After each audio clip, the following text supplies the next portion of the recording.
दोस्तों नमस्कार। दोस्तों आज हम बात करने वाले हैं अरविंद केजरीवाल जी के बारे में। मेरे को कुछ लोगों ने रिक्वेस्ट किया कि इनके बारे में हम डिटेल्ड वीडियो लेकर आएँ और आज की तारीख में ये खूब चर्चा में भी हैं।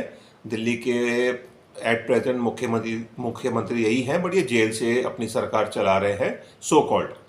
तो इनके बारे में क्या डिटेल्ड व्यू पॉइंट है जिसको हम समाज के सामने लाएं, सबके सामने। तो इनका जो बर्थ है वो हरियाणा में एक छोटे से गांव में, छोटे से कस्बे में हुआ। 16 अगस्त 1968 को इनका बर्थ हुआ हरियाणा में। और ये पढ़ाई में अच्छे थे। ये प्राइवेट स्कूल में पढ़ाई किया इन्होंने और उसके बाद ये इन्होंने आईआईटी क्लियर किया। आईआईटी खड़गपुर में इनका एडमिशन हुआ। बीटेक मैकेनिकल इंजीनियरिंग वहाँ से इन्होंने पास आउट किया। उसके बाद इन्होंने 3 साल कुछ सर्विस किया टाटा स्टील में जमशेदपुर में। और उसके बाद इनको कुछ दिल्ली की तरफ आना था, अपने होम टाउन की तरफ। तो इन्होंने यूपीएससी का एग्ज़ाम दिया और ये यूपीएससी का एग्ज़ाम पहले अटेम्प्ट में ही क्लियर कर लिया इन्होंने। और यूपीएससी का एग्ज़ाम जब क्लियर किया इन्होंने, तो इनको आईआरएस में, इंडियन रेवेन्यू सर्विसेज में सिलेक्शन किया गया। काफ़ी टाइम तक इनको पोस्टिंग नहीं मिली थी, बट फाइनली इनको पोस्टिंग ग्रांट हुई और ये assistant commissioner of income tax appoint हुए। तो वहीं पर इनकी मुलाकात सुनीता जी से हुई और फाइनली इनकी लव मैरिज हुई और बहुत अच्छी नवंबर 1995 को इनकी मैरिज हुई। और इनकी फैमिली छोटी फैमिली है, हस्बैंड वाइफ और 2 बच्चे हैं। खैर, अब हम पॉलिटिकल कैरियर पे आते हैं। तो इन्होंने जब ये जॉब कर रहे थे as a IRS income tax में, assistant commissioner of income tax, तो 2006 में इन्होंने करीबन 10 साल की सर्विस के बाद रिज़ाइन कर दिया, फरवरी 2006 में। जब इन्होंने रिज़ाइन कर दिया तो इनको एनजीओ बनाने की सूझी और कहीं से इनको कुछ सपोर्ट थी, जिसकी वजह से इनको फंडिंग मिली और इन्होंने एनजीओ अपना खड़ा किया परिवर्तन के नाम से। तो दिल्ली में एनजीओ खड़ा किया और जो एनजीओ था वो सक्सेसफुल था और 4-5 साल तक एनजीओ चलता रहा। 2010 के एंड में और 2011 के बिगनिंग में इनकी मुलाकात अन्ना हजारे जी से हुई। और अन्ना हजारे जी उस टाइम पर कांग्रेस की सरकार थी देश में, तो बट ऑब्वियस है करप्शन काफ़ी थी। तो इन लोगों ने मिलकर, इनके साथ और लोग भी थे, किरण बेदी, शाजिया इल्मी, संजय सिंह, कुमार विश्वास जो एक पोएट है, तो ये सब लोग मिलकर इन्होंने, अन्ना हजारे जी ने सबको कन्विंस किया कि हम करप्शन बहुत है तो हम लोकपाल लेकर आएंगे। अन्ना हजारे जी ने इससे पहले महाराष्ट्र में भी इस तरह के अनशन किए थे और उसमें काफ़ी उनको सक्सेस मिली थी। तो ये एक ग्रुप तैयार हो गया। शुरुआत में इन्होंने जंतर मंतर पे अनशन किया और वहाँ से फिर डिक्लेयर हुआ जो भी कि रामलीला मैदान में आएंगे और बड़ा अनशन करेंगे। तारीख भी इनकी फिक्स थी जो भी है। 5 अप्रैल 2011 में फास्ट अंटिल डेथ अन्ना जी ने अनशन शुरू किया और जिसमें केंद्र सरकार झुक भी गई और 9 अप्रैल 2011 को इन्होंने अनशन अपना ख़त्म किया। तो अन्ना हजारे जी ने तो अपना जो जन लोकपाल का एक लेना था और पार्लियामेंट में भी उसका कंफर्मेशन मिल गया उनको कि 15 अगस्त तक अगर अनशन ये पास नहीं हुआ जन लोकपाल, तो 16 अगस्त से वो दोबारा अनशन करेंगे। खैर पास नहीं हुआ था और उन्होंने दोबारा अनशन किया भी था। हम उस कहानी को वहीं तक रोक देते हैं। तो केजरीवाल जी ने इस सारे कवायद में जो ये हुआ, प्रकरण हुआ, उसमें इनका थोड़ा शातिराना दिमाग था, तो सबसे ज़्यादा फ़ायदा इन्होंने उठाया और इन्होंने अन्ना जी को कन्विंस किया कि हम अनशन तो कर रहे हैं, बट अगर हमें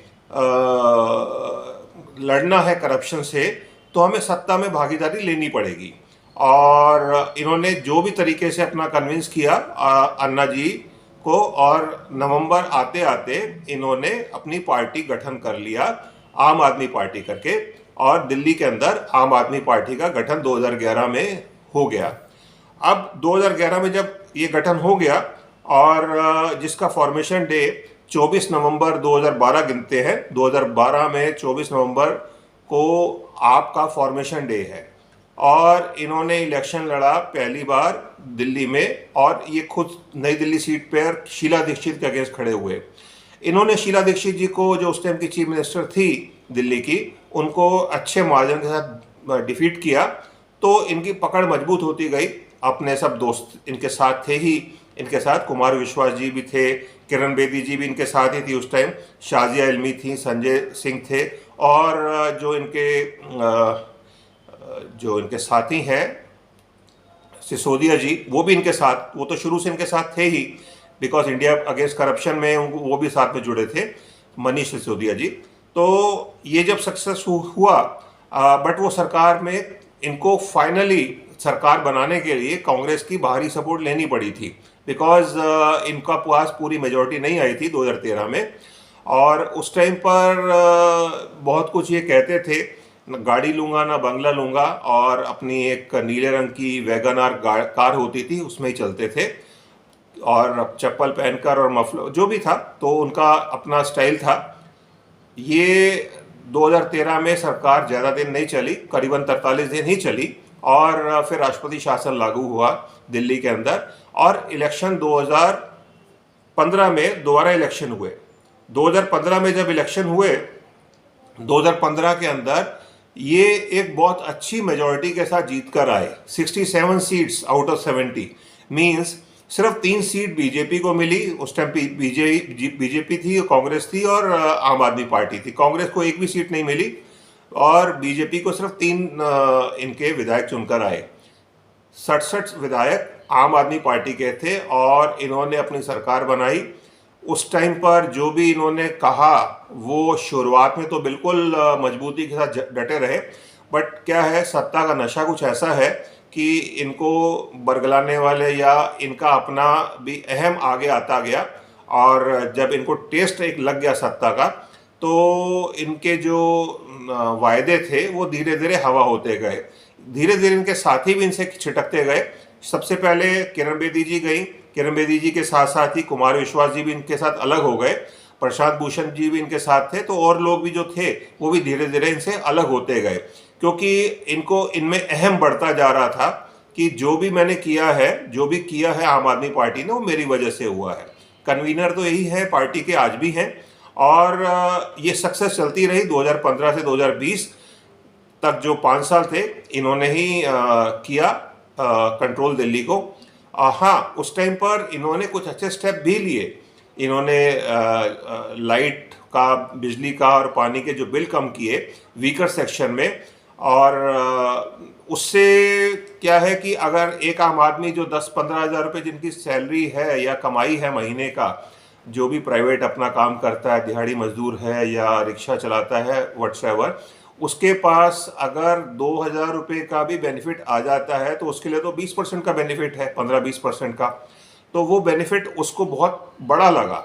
उसकी वजह से वो केजरीवाल जी के साथ जुड़ते गए और जितने भी नीचे तबके के लोग थे वो इनके सपोर्ट में आते गए। और जो कांग्रेस का, बेसिकली इनको कांग्रेस का ही जो वोट था वो इनके पास आता गया। 2020 से पहले इन्होंने एमसीडी इलेक्शन में भी ट्राई किया, बट वहाँ पर जो भी है बीजेपी की पकड़ मजबूत थी, तो एमसीडी इनके हाथ में नहीं आई। पहला इलेक्शन जो था वो एमसीडी का इलेक्शन ये अपना नहीं मेजॉरिटी ले पाए। 2020 में जब आम इलेक्शन 2019 के जीतने के बाद बीजेपी ने बहुत जोर लगाया कि 2020 में हम दिल्ली में सत्ता में आ जाएं, बट केजरीवाल जी की पकड़ मजबूत थी। इनका जो ग्राउंड से जुड़े हुए थे इनके कार्यकर्ता, और 2020 में भी ये जीत कर आए। हाँ, थोड़ी सीटें ज़रूर कम हुई, 62 सीटें, 62 विधायक इनके 70 में से जीत कर आए। तो ये बराबर अपनी मजबूती से जमे हुए थे और काम बढ़िया ही कर रहे थे। ठीक है, ये कन्फ्रंटेशन की ज़रूर होती थी और फुल स्टेटहुड के लिए बातचीत चल रही थी इनकी, बट वो चीज़ें जो बीजेपी गवर्नमेंट थी वो अपनी जगह स्ट्रांग थी। In the mean time Covid भी आया 2020 में, 2021 में, और उस टाइम भी कंट्रोवर्सी काफ़ी हुई, बिकॉज बीजेपी तो यही कहती थी कि जो वर्कर्स थे वहाँ पर र्यूमर फैला दी गई कि दिल्ली से जो वर्कर्स हैं और फैक्ट्रियां हैं वो लंबे टाइम तक बंद रहेंगी, वर्कर को सबको यहाँ से हट भगवा दिया। बट जो भी था, केजरीवाल जी अपने तरीके से दाव पे चलते हुए आगे बढ़ते गए। बट 2021 में नवंबर में एक पॉलिसी आई जो इनको, जिसकी वजह से ये आज जेल में है, लिकर पॉलिसी। उसमें चेंजेस किए, क्योंकि दिल्ली में जो लिकर है वो उससे पहले तक की जो बात है, आज भी खैर वो पॉलिसी बदल गई। बट 2021 की बात कर रहे हैं जब ये पॉलिसी ला रहे थे, ड्राफ्ट कर रहे थे। उससे पहले जो भी वेंडिंग शॉप्स हैं, वेंडर्स हैं, वो दिल्ली गवर्नमेंट के अधीन आते हैं। और इन्होंने जो प्राइवेटाइज करने की बात की और प्राइवेट वेंडर्स के साथ और शराब कंपनियों के साथ मिलकर, क्योंकि कोविड के टाइम पर सेल बहुत बढ़ गई थी कोविड की लिकर की दिल्ली में। लोगों को यहाँ पर एक तो ड्राई डे बहुत ज़्यादा थे दिल्ली में, और जब भी ड्राई डे होते थे या जिसको बोलते हैं कि शॉप्स बंद हो जाती थी जल्दी, एक टाइम था 8 बजे तक का बंद होने का शॉप्स का। इसको देखते हुए लोग उस टाइम के बाद हरियाणा में या यूपी में जाकर लिकर परचेज करते थे, तो रेवेन्यू लॉस दिखता था गवर्नमेंट को। बट ऑब्वियस है, उसको कवर करने के लिए पॉलिसी लेकर आए। बट जब ये पॉलिसी लेकर आए तो उसमें लिकर माफिया कहीं से इन्वॉल्व हो गया इनके साथ। अब ग्रीड तो बहुत थी, बिकॉज दिल्ली में सक्सेसफुल थे ये, और इनको पंजाब भी जीतना था आने वाले टाइम पर। उस टाइम की बात हो रही है 2021 में। और गोवा में और गुजरात में भी अपने पैर पसार रहे थे, तो एक नेशनल पार्टी बनने का सपना था पूरा इनका। तो इनको फंडिंग की बहुत ज़रूरत थी, तो इन्होंने एक राह मिली इनको कि वहाँ से पैसा आ सकता है, और इन्होंने जो भी हामी भरी, ये इनकी सबसे बड़ी गलती गिनी जाएगी। और जिसकी वजह से ये आज और इनकी पूरी कैबिनेट या साथी लोग जो हैं वो जेल में है। अब बीजेपी को तो एक मौका चाहिए था उस टाइम पर। ईडी फॉर्मेशन तो हो ही चुकी थी पहले, एनफोर्समेंट डायरेक्टरेट की, तो ये उस टाइम अपने नशे में थे कि पब्लिक मेरे साथ है और मैं जो भी डिसीजन ले रहा हूँ वो सही होगा। तो यही चीज़ हमें सबको समझनी है कि हम एक सक्सेस लेवल के बाद ग्रीड में जब आ जाते हैं, क्योंकि इनका सपना तो ये था कि मैं देश का प्रधानमंत्री बनूंगा आने वाले समय में। क्योंकि पंजाब इनके नज़रों में आ रहा था कि पंजाब तो मैं जीत ही लूँगा, और पंजाब भी आएगा, गुजरात में भी विन मिलेगी और गोवा में भी होगा।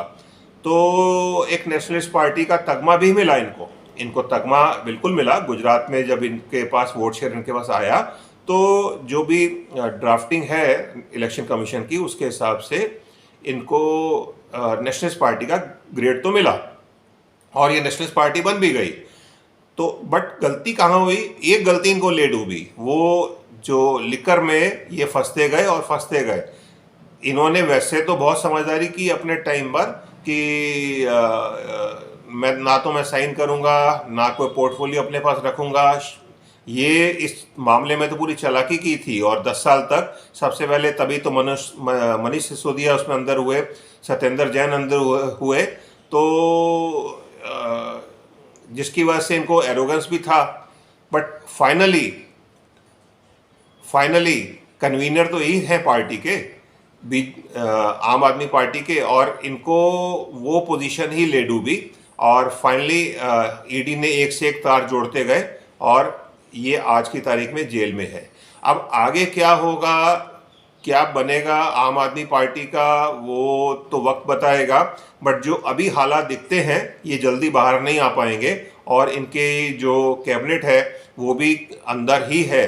हाँ, आज की तारीख में कुछ 1-2 लोग बाहर आ गए हैं, जिसमें संजय सिंह पहले बाहर आ गए हैं, आज अमन्ना खान भी बाहर आ गए हैं वक्फ बोर्ड के जो भी घोटाले में, उसमें भी बेल तो उनको मिल गई है, केसेस चलते रहेंगे। बट अरविंद केजरीवाल जी मुझे नहीं लगता कि बहुत जल्दी बाहर आ पाएंगे। और अगला इलेक्शन बिल्कुल 2025 में दिल्ली विधानसभा का जो इलेक्शन होना है, तब तक चांसेस बहुत कम है कि आम आदमी पार्टी एकजुट रह पाएगी।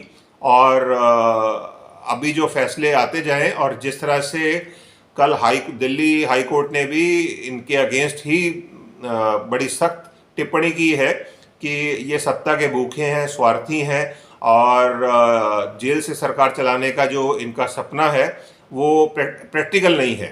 तो इसकी वजह से इनको आने वाले टाइम में या तो खुद रिज़ाइन करें और जिसको भी अपनी वाइफ को बिठाना चाहें तो उसको बनाएं, क्योंकि जो इनको अपना फियर फैक्टर तो है ही है। और अगर ये नहीं करेंगे और कोर्ट ने मंडे को कुछ टिप्पणी देनी है, कमिंग मंडे को 29 तारीख को, और अगर वो इनके एडवर्स आ जाती है तो लेफ्टिनेंट गवर्नर और होम मिनिस्ट्री तो मौके में है कि अगर पब्लिक सपोर्ट इनके पास हटती है तो दिल्ली में प्रेसिडेंट रूल लग जाएगा फिर।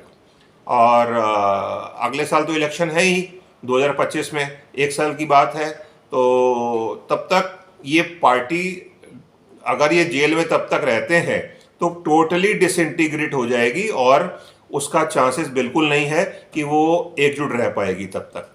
तो ये मेरा मत है आप सबको शेयर करने के लिए। धन्यवाद। जय हिंद।